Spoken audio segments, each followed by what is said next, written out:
तो दोस्तों आज हम फिर से आपके लिए लेकर आए हैं देश दुनिया की सभी ताज़ा बड़ी खबरें। फटाफट एक एक कर विस्तार से आज आपको बताएंगे, तो वीडियो को अंत तक जरूर देखें। दोस्तों वीडियो बनाने में हमें काफ़ी मेहनत लगी है, तो वीडियो को दिल से लाइक कर दें। जय दोस्तों, पहली खबर में आपको बता दें कि मध्य प्रदेश में नुपुर शर्मा का समर्थन करने पर RSS कार्यकर्ता की मुसलमानों ने लाठी डंडों से कर दी पिटाई। मध्य प्रदेश में मुसलमानों से डरे हिंदूवादी संगठन। वहीं आपको बताएंगे दोस्तों की AIMM के टिकट पर खरगोन की पार्षद बनी अरुणा उपाध्याय, बोली मैं हिंदू और मुसलमान को नहीं मानती। वहीं आपको बताएंगे दोस्तों कि चीन से मोदी सरकार को लग सकता है बड़ा झटका। LAC के पास चीन ने भारत के खिलाफ की बड़ी साजिश, नए हाईवे का कर रहा है चोरी छुपे निर्माण, सैटेलाइट इमेज से हुआ खुलासा। वहीं आपको बताएंगे दोस्तों कि केंद्रीय मंत्री स्मृति ईरानी के खिलाफ अमेठी में आपत्तिजनक पोस्टर वायरल, लिखा गोवा में बेटी चला रही है अवैध वार। इसी के साथ आपको बताएंगे दोस्तों कि सपा के खिलाफ आंदोलन चलाए ओम प्रकाश राजभर। बरेली के उलमाओं ने ओम प्रकाश राजभर से किया वादा, कहा सपा को अगली बार मुसलमान नहीं देंगे वोट। वहीं आपको बताएंगे दोस्तों कि रामपुर में कांवड़ियों के समर्थन में उतरे आजम खान। कांवड़ियों की हत्या पर आजम खान ने योगी सरकार से मांगा 50 लाख रुपए का मुआवजा।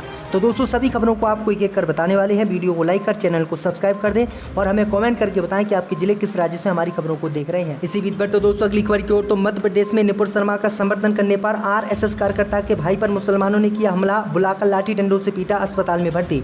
जय दोस्तों आपको बता दें कि मध्य प्रदेश में नुपुर शर्मा का फेसबुक पर समर्थन करने पर RSS कार्यकर्ता के भाई पर मुसलमानों ने हमला कर दिया। ये हमला लाठी डंडों से किया गया है। लाठी डंडों से इस RSS के कार्यकर्ता के भाई को मुसलमानों ने पीटा। भैया आपको बता दें कि पीटते हुए RSS कार्यकर्ता के भाई का एक हाथ भी मुस्लिम संगठनों ने तोड़ दिया। भैया आपको बता दें कि हालत गंभीर होने के बाद पुलिस ने उसे अस्पताल में भर्ती कराया है। ये मामला मध्य प्रदेश के रीवा जिले के सिरमौर विकासखंड का है। यहाँ पर बताया जा रहा है कि पीड़ित का भाई RSS का कार्यकर्ता है। पीड़ित युवक फेसबुक सोशल मीडिया में हिंदूवादी और नुपुर शर्मा के समर्थन में पोस्ट कमेंट करता था, जिसके चलते उस पर एक युवक ने हमला कर दिया। पीड़ित ने आरोप लगाते हुए कहा है कि उसके परिचित के एक युवक ने उसे घर से ऑफिस जाते समय बातचीत के लिए बुलाया था और जब वह बातचीत के लिए गया तो उसे गाली गलौज की और उसके बाद कई मुस्लिम संगठनों के नेताओं ने, कार्यकर्ताओं ने उसकी पिटाई कर दी। इस पिटाई में ये गंभीर रूप से घायल हो गया और इसे अस्पताल में भर्ती कराया गया है। तो ये बड़ी अपडेट आई दोस्तों। इसी बीच पर तो दोस्तों अगली खबर की ओर, तो चीन से मोदी सरकार को लगा बड़ा झटका। LAC के पास चीन की बड़ी साजिश का हुआ खुलासा, नए हाईवे का निर्माण कर रहा है ड्रैगन, सैटेलाइट तस्वीर से सामने आया सच। जब दोस्तों आपको बता दें कि केंद्र की मोदी सरकार को चीन से एक बार फिर से बड़ा झटका लगा है और चीन ने भारत में घुसने की नई तैयारी कर ली है, जिसके बाद मोदी सरकार की मुश्किलें बढ़ गई हैं। दरअसल आपको बता दें कि भारत के खिलाफ सीमा पर अपनी स्थिति मजबूत करने के लिए चीन LAC पर एक हाईवे बना रहा है। चीन की इस बड़ी साजिश का खुलासा सैटेलाइट तस्वीर के माध्यम से हुआ है। चीन जो नया हाईवे बना रहा है उसे G695 नाम दिया गया है। रिपोर्ट के मुताबिक LAC के पास चीन ने 14 नए एयरपोर्ट बनाए हैं। इसके अलावा वह अक्साई चीन में झील के पास हेलीकॉप्टर बेस भी बना रहा है। इस हाईवे के कोना काउंटिंग चलने की उम्मीद है। इसमें कहा गया है कि नियोजित सड़क तिब्बत, नेपाल और भारत के बीच सुरंग काउंटिंग के साथ साथ नगारी प्रांत में जांटा काउंटिंग से ऊपर जाएगी, जिसके कुछ हिस्से भारत के कब्जे में है। दरअसल आपको बता दें कि भारत के जिस हिस्से में जिस हिस्से में भारत का कब्जा है उस हिस्से में जब चीन सड़क बनाएगा तो विवाद होगा और इसी विवाद के चलते चीन ये नई साजिश रच रहा है, जिसके बाद भारत पर हमला चीन कर सकता है। इसी बीच पर तो दोस्तों अगली खबर की ओर, तो AIMM के टिकट पर खरगोन की पार्षद बनी अरुणा उपाध्याय, बोली मैं हिंदू मुसलमान को नहीं मानती। या दोस्तों आपको बता दें कि मध्य प्रदेश में पहली बार नगरीय निकाय चुनाव लड़ने वाली असदुद्दीन ओवैसी की पार्टी AIMM को बुधवार को घोषित नतीजों में पार्षदों की 3 सीटों पर जीत मिली। खरगोन नगर पालिका के चुनाव नतीजे चौंकाने वाले रहे। AIMM ने 3 वार्ड जीत ली है। वार्ड नंबर 2 से पार्टी की हिंदू महिला कैंडिडेट अरुणा श्यामालाल उपाध्याय ने जीत दर्ज की। जीत के बाद अरुणा ने कहा कि वे ओवैसी के विचारों से प्रभावित हैं। उन्होंने कहा है कि मेरे लिए मुद्दा जनता की सेवा करना है, इसलिए मैं MIM पार्टी में आई हूँ। मैं हिंदू और मुसलमान इन सब चीज़ों को नहीं मानती, क्योंकि सभी इंसान हैं और सब एक होकर रहें वही अच्छा है। दरअसल आपको बता दें कि असदुद्दीन ओवैसी की पार्टी AIMM ने SC सीट होने के चलते अरुणा उपाध्याय जो SC हैं उन्हें टिकट दिया था और ये पहली बार में ही जीत गई और ये मुस्लिम बहुल इलाका है। इसके बाद उन्होंने मुसलमानों का आभार भी जताया कि मुस्लिम आबादी बहुलता होते हुए, मुस्लिम कैंडिडेट सामने खड़ा होते हुए भी मुसलमानों ने इन्हें चुना और वोट देकर इन्हें चुना। इसी बीच पर तो दोस्तों अगली खबर की ओर, तो उत्तर प्रदेश में स्मृति ईरानी के खिलाफ अमेठी में आपत्तिजनक पोस्टर वायरल, लिखा गोवा में बेटी चला रही है अवैध वार। जब दोस्तों आपको बता दें कि केंद्रीय मंत्री और भारतीय जनता पार्टी के सांसद स्मृति ईरानी और उनकी पुत्री के खिलाफ उनके संसदीय क्षेत्र अमेठी में कुछ अराजक तत्वों ने आपत्तिजनक पोस्टर वायरल किए हैं। रविवार को अमेठी बस स्टेशन के पास कुछ लोगों ने उनकी बेटी के गोवा में कथित गैरकानूनी वार को लेकर पोस्टर लगा दिए। इस संबंध में जैसे ही पुलिस को जानकारी मिली तो उन्होंने पोस्टर हटवा दिए और मामले की जांच में जुट गई। ईरानी और उनकी बेटी जोशी ईरानी के खिलाफ आपत्तिजनक टिप्पणी के साथ पोस्टर सोशल मीडिया पर वायरल हो रहा है। वायरल पोस्टर में स्मृति ईरानी से इस्तीफे की मांग की गई है। पोस्टर किसने वायरल किया है, पुलिस इसकी पड़ताल कर रही है। दरअसल आपको बता दें कि स्मृति ईरानी की बेटी के ऊपर आरोप लगे हैं कि उनकी बेटी मरे हुए व्यक्ति के नाम पर बार का लाइसेंस लगातार रिन्यूअल कराती रही और उससे पैसे कमाती रही, जबकि उनकी मां एक सांसद है और केंद्रीय मंत्री है। गैर कानूनी काम उनकी मां उनसे करवाती रही और जब अब पोल खुली है तो स्मृति ईरानी तरह तरह के तर्क दे रही हैं। इसी बीच पर तो दोस्तों अगली खबर की ओर, तो सपा के खिलाफ आंदोलन चलाएं ओम प्रकाश राजभर, बरेली के उलमाओं ने किया ऐलान। दोस्तों आपको बता दें कि तंजीम उलमाए इस्लाम के राष्ट्रीय महासचिव मौलाना साबुद्दीन रजवी ने कहा है कि सपा के राष्ट्रीय अध्यक्ष अखिलेश यादव ने मुसलमानों के साथ धोखा किया। सुहेलदेव भारतीय समाज पार्टी के अध्यक्ष ओम प्रकाश राजभर को पत्र लिखकर कहा है कि उनकी पार्टी सपा के खिलाफ आंदोलन उत्तर प्रदेश में चलाए, उलमा उनके साथ है। तो बता दें कि सुन्नी बरेलवी मसलक की दरगाह आला हजरत से जुड़े मौलाना साबुद्दीन रजवी ने अखिलेश यादव के खिलाफ आंदोलन का समर्थन ओम प्रकाश राजभर के साथ किया है।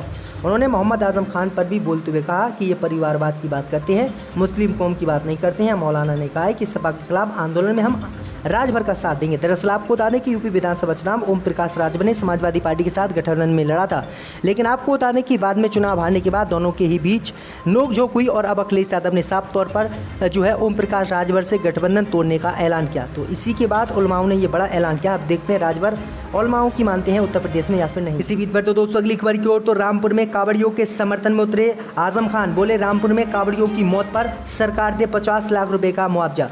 दोस्तों आपको बता दें कि समाजवादी पार्टी के कद्दावर नेता आजम खान ने कांवड़ियों की हादसे में मौत पर मुआवजा राशि को लेकर उत्तर प्रदेश की योगी सरकार पर सवाल उठाए हैं।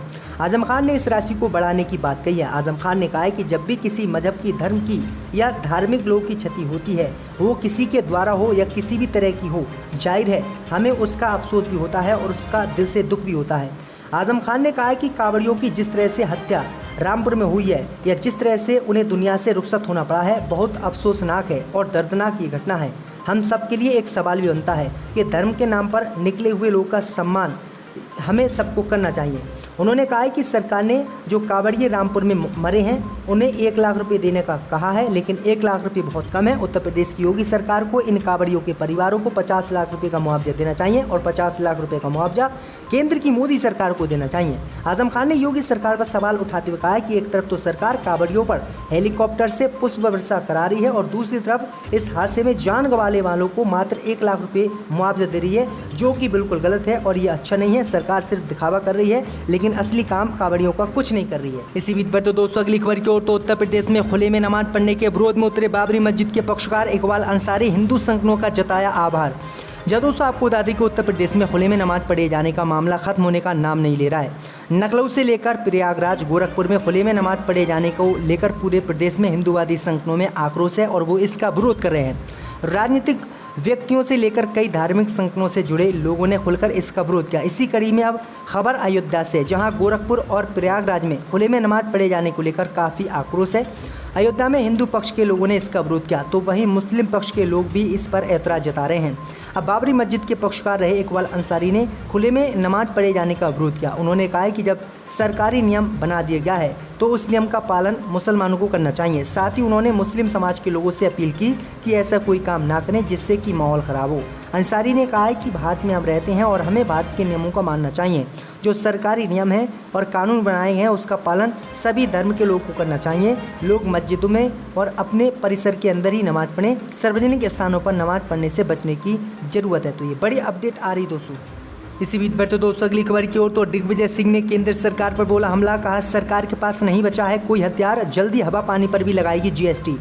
दोस्तों आपको बता दें कि कांग्रेस पार्टी के नेता सांसद दिग्विजय सिंह ने ईडी की ओर से सोनिया गांधी से पूछताछ पर कहा कि केंद्र सरकार के पास और कोई हथियार नहीं बचा है।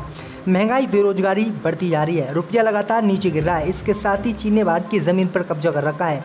आलम यह है कि प्रधानमंत्री मोदी के पास अब कुछ बचा नहीं है, इसलिए ये कर रहे हैं। उन्होंने कहा है कि जीएसटी का दायरा बढ़ा दिया है, जो कि बिल्कुल गलत है। सरकार को खाद्य पदार्थों पर जीएसटी नहीं लगानी चाहिए। उन्होंने जीएसटी पहले ही सभी चीज़ों पर लगा रखी है, लेकिन इन चीज़ों पर नहीं लगनी चाहिए। वहीं आपको बता दें कि दिग्विजय सिंह ने साफ तौर पर केंद्र की मोदी सरकार पर निशाना साधा। उन्होंने कहा है कि अभी तो सरकार ने सिर्फ खाने पीने की चीज़ों पर ही जीएसटी लगाई है, आने वाले समय में हवा पानी पर भी मोदी सरकार जीएसटी लगाई। इसी बीच पर तो दोस्तों अगली खबर की ओर, तो मुख्तार अंसारी के भाई अफजल अंसारी पर प्रशासन की उत्तर प्रदेश में बड़ी कार्रवाई, 15 करोड़ की संपत्ति को किया कुर्क। जब दोस्तों आपको बता दें कि बाहुबली मुख्तार अंसारी और उसके करीबियों पर प्रशासन के उत्तर प्रदेश में लगातार कार्रवाई जारी है। रविवार को मुख्तार अंसारी के बड़े भाई अफजाल अंसारी की प्रॉपर्टी को प्रशासन ने कुर्क किया है। ये कार्रवाई जिला अधिकारी के निर्देश पर हुई है। एसपी रोहन पी बॉन ने और एसडीएम मोहम्मदाबाद हर्षिता तिवारी ने ये कुर्की की कार्रवाई की है। तो ये बड़ी अपडेट आई दोस्तों कि उत्तर प्रदेश में योगी सरकार के दोबारा बनने के बाद लगातार मुख्तार अंसारी के परिवार पर कार्रवाई की जा रही है।